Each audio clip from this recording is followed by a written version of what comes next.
Si Mommy at si Washing Machine believe sa Pride Washing Machine Detergent. Hello, Washi! Hello, Mommy! Laundry day na naman! Ready ka na sa mancha, chocolate, putik, libag?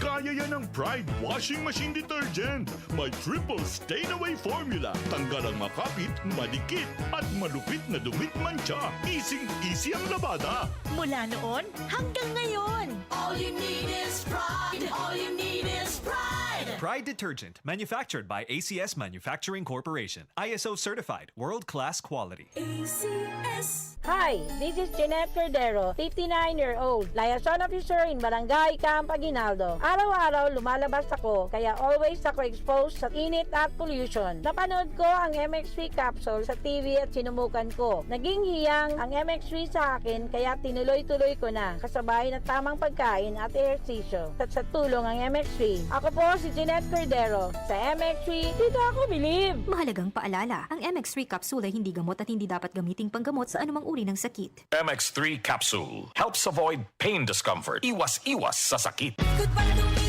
my child. Hello, bright bar blue. Isang labanan yan. Bright bar blue. Pride Bar Blue with powerful stain-away enzymes. Malupit magtanggal ng dumit mancha pero di masakit sa kamay. Goodbye to me, my child. Hello, bright bar blue. Isang labanan yan. As tested ang cotton and polycotton. Sa mancha, malupit. Sa kamay mo, mabait. Pride Bar Blue. Manufactured by ACS Manufacturing Corporation. ISO certified. World-class quality. ACS. Santon Plus Herbal Capsule. Ako si Joseph. 5 years na akong Santon Plus Herbal Capsule user. Walang ibang gamot na nakapagpagaling sa aking cirrhosis of the liver, kundi Santon Plus Herbal Capsule lang. The best talaga. Santon Plus Herbal Capsule. Mabibili sa mga butika. Mula sa #1 Smart Dishwashing Paste. Tanggaling-galing mo!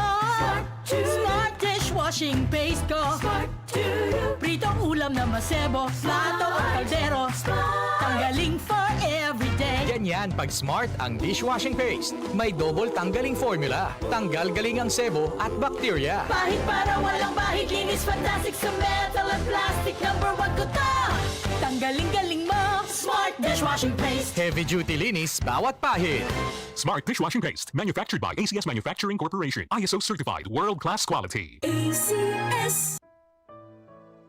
Pagbasa sa Aklat ng Kawikaan, Kabanata 12, talata 1 hanggang 28, ang taong may unawa ay tumatanggap ng payo, ngunit ayaw mapaalalahanan ang matigas ang ulo. Si Yahweh ay nalulugod sa taong matuwid, ngunit sa masasama siya ay nagagalit. Ang makasalanan ay hindi mapapanatag, ngunit ang matuwid ay hindi matitinag. Ang mabuting babae ay karangalan ng asawa, ngunit kanser sa buto ang masamang asawa. Ang taong matuwid ay mabuting makiharap, ngunit ang masama ay bihira lang magtapat. Pumapatay ng lihim ang mga pangungusap ng masama, ngunit ang salita ng matuwid ay nagliligtas sa kapwa. Ang masama ay lubusang mapaparam at di na magbabalik, ngunit ang sambahayan ng matuwid mananatiling nakatindig. Ang taong matalino ay magkakamit ng karangalan, ngunit ang aanihin ng masama ay pagkutsa lang. Ang maralitang nagsisikap ay mabuting di hamak kaysa nagkukunwang mayaman, ngunit sa gutom nakasadlak. Kahit sa kanyang mga hayop ang matuwid ay mabait, ngunit ang masama kahit kanino ay sadyang mabagsik. Ang taong masipag ay sagana sa lahat, ngunit ang isang hangal sa yaman ay salat. Ang nais ng masama ay puro kasamaan, ngunit ang tuntungan ng matuwid ay hindi magmamaliw.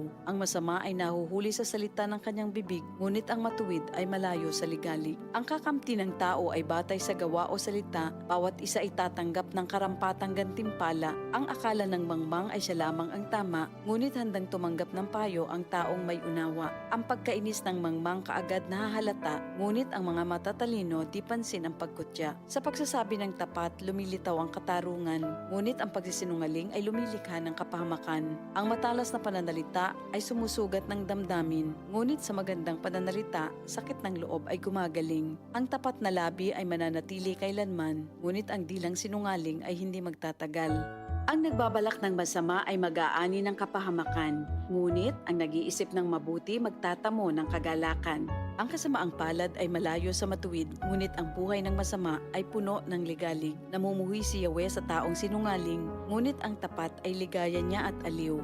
Di agad sinasabi ang alam ng matalino, ngunit kahangalan ay inihahayag ng mangmang na tao. Balang araw, ang masikap ang mamamahala, ngunit ang tamad ay mananatiling alila. Nagpapahina sa loob ng isang tao ang kabalisahan, ngunit ang magandang balita ay may dulot na kasiglahan. Ang payo ng kaibigang matuwid ay isang gabay, ngunit ang daan ng masama ay tungo sa pagkaligaw. Hindi makakamit ng tamad ang kanyang hinahangad, ngunit ang masikap ay laging may magandang hinaharap. Ang matuwid na landas ay patungo sa buhay, ngunit ang maling daan ay hahantong sa kamatayan. Ito ang salita ng Diyos. Ito ang DCXL News. 558 kHz. 6 na dekadang maaasahan sa balita at serbisyo publiko. Ang himpilan ng RMN Network sa Mega Manila. Live sa radyo at online.